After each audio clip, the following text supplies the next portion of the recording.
परिवार में आर्थिक अभाव के बावजूद उनकी दादी ने अपनी हैसियत से बढ़कर हुजूर साहब की परवरिश की। इनकी दादी इनके लिए किसी तरह पालन पोषण का बंदोबस्त कर लेती थीं। दादी के रहते कभी भी हुजूर साहब को अपनी मां की कमी महसूस नहीं हुई।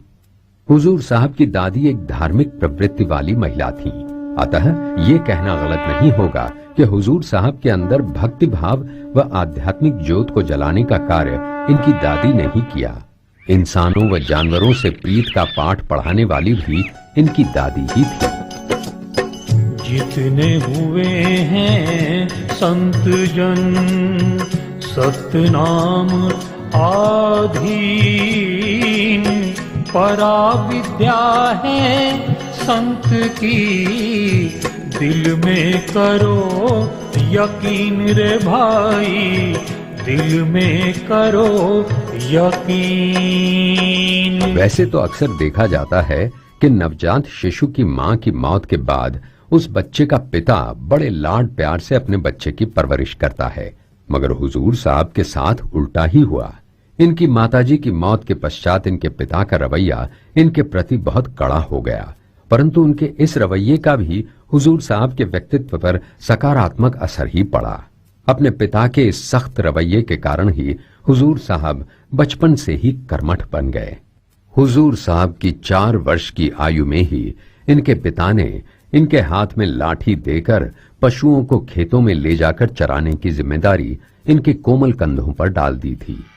जिस उम्र में बच्चे उछलकूद मस्ती करते हैं, उस उम्र में हुजूर साहब हाथ में डंडा लिए दिन भर जानवरों के पीछे भटकते रहते थे। उस वक्त घर की आर्थिक अवस्था ऐसी थी कि न तो इनके पास तन ढकने को पर्याप्त वस्त्र थे और न ही पांव में पहनने को चप्पल या जूते। गर्मी के दिनों में तपती रेत से अपने पांव बचाने के लिए या तो एक पांव को दूसरे पर रखते या गोबर में रखकर तपन से बचने का असफल प्रयास करते। सर्दियों में कड़कती ठंड से बचने के लिए हुजूर साहब अलाव जलाकर उसके पास बैठे रहते। यानी हर मौसम हुजूर साहब के लिए एक चुनौती के रूप में आता और हुजूर साहब हिम्मत से उस चुनौती का सामना करते। तारा चंद गरीब था, खाने को नहीं टूक, दया हुई गुरुदेव की, अब मिटी तृष्णा भूख रे भाई, अब मिटी तृष्णा भूख। दादी माँ की दी हुई आध्यात्मिक शिक्षा के कारण उस नन्ही सी उम्र में ही हुजूर साहब का ध्यान ईश्वर की तरफ हो गया था। दोपहर तक पेट भर घास चरने के बाद जब जानवर किसी पेड़ की छांव में विश्राम के लिए बैठ जाते तो हुजूर साहब भी वहीं स्थान देखकर बैठ जाते और ईश्वर के ध्यान में लीन हो जाते। उनकी इस आदत की वजह से कई बार जानवर किसी के खेत में जा घुसते और ध्यानस्थ होने के कारण हुजूर साहब को इस बात का पता नहीं चलता। जानवर खेतों में नुकसान कर देते और घर पहुंचने पर हुजूर साहब को अपने पिता से डांट खानी पड़ती। दिन भर जंगलों में घूमने के बाद गोधूली के वक्त जब हुजूर साहब घर लौटते तो उनका शरीर थक कर चूर हो चुका होता। इनकी दादी उन्हें नहला धुलाकर खाना खिलाती और रात को अपने पास सुलाकर कहानी सुनाती तो इनकी थकावट एक पल में दूर हो जाती और हुजूर साहब कहानी सुनते सुनते ही गहरी नींद में सो जाते थे। दादी माँ हुजूर साहब को इस तरह की शिक्षाप्रद कहानियां सुनाती थीं जिनका असर सीधा हुजूर साहब के दिल पर होता था। दादी ने हुजूर साहब को न केवल साकार भक्ति के मार्ग पर लगाया बल्कि अपनी कहानियों से निराकार भक्ति और संत मत की राह भी दिखाई। सांसारिक व आध्यात्मिक तौर पर हुजूर साहब को अपनी दादी का बड़ा सहारा था, मगर ईश्वर की लीला देखिए, दादी का स्नेह और सहारा भी हुजूर साहब को ज्यादा समय तक नहीं मिल पाया कि इनकी दादी परलोक सिधार गईं और हुजूर साहब एक बार फिर बिन मां के हो गए। माया ऐसी जानिए जो बादल की छाए, यूं चलती फिरती रहे, एक ठोड़ रहे नाए, एक ठोड़ रहे नाए। दादी की मौत के बाद हुजूर साहब को अपने जीवन यापन का भार तो स्वयं उठाना ही पड़ा। इसके अलावा इनके पिताजी के खाने पीने की जिम्मेदारी भी इन्हीं के कंधों पर आ पड़ी। दादी की मौत के बाद तो इनके पिता का व्यवहार और भी ज्यादा क्रूर व कठोर होने लगा। अब तक तो हुजूर साहब के जिम्मे खेतों में जानवर चराकर लाने का ही काम था, मगर धीरे धीरे उनके पिता ने जंगल से लकड़ी लाने, कुएं से पानी निकालने, घर में रोटियां बनाने और हाथ से आटा पीसने तक का काम हुजूर साहब के नाजुक व मासूम कंधों पर डाल दिया।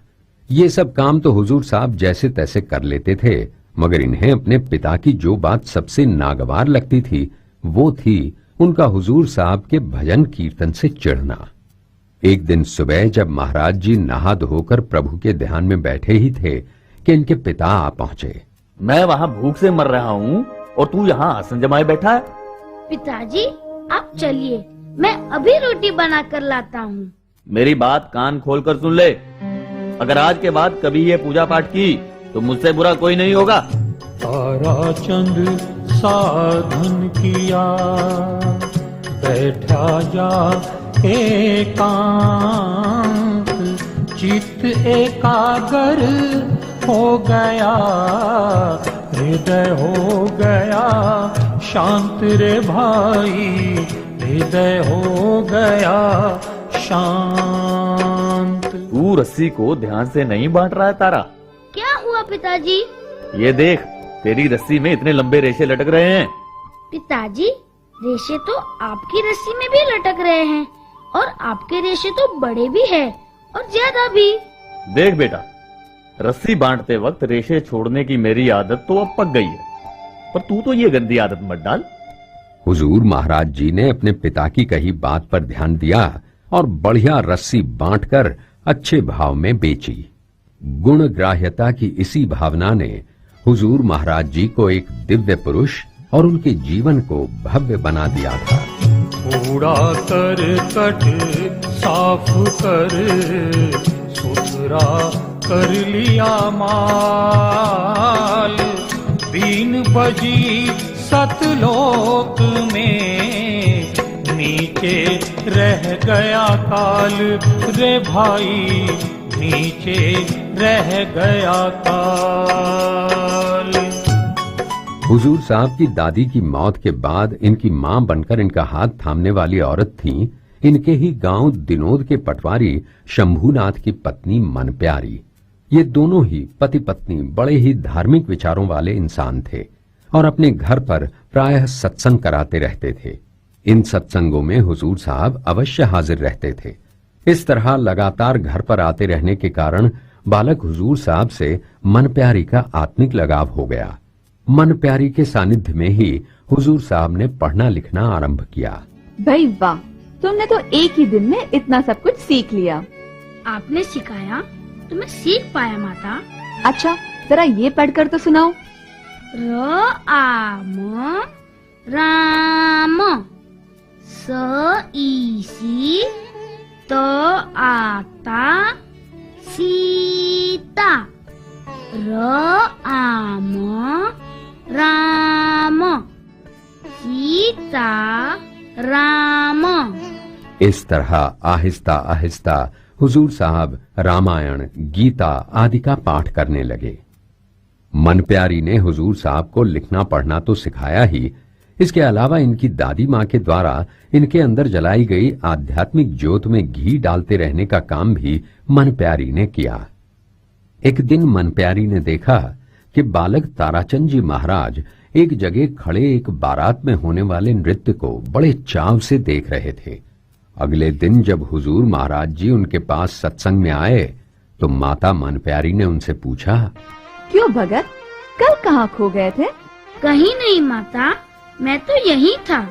तुम तो यहाँ थे पर तुम्हारा चित्त कहीं और था। मैं कुछ समझा नहीं माता।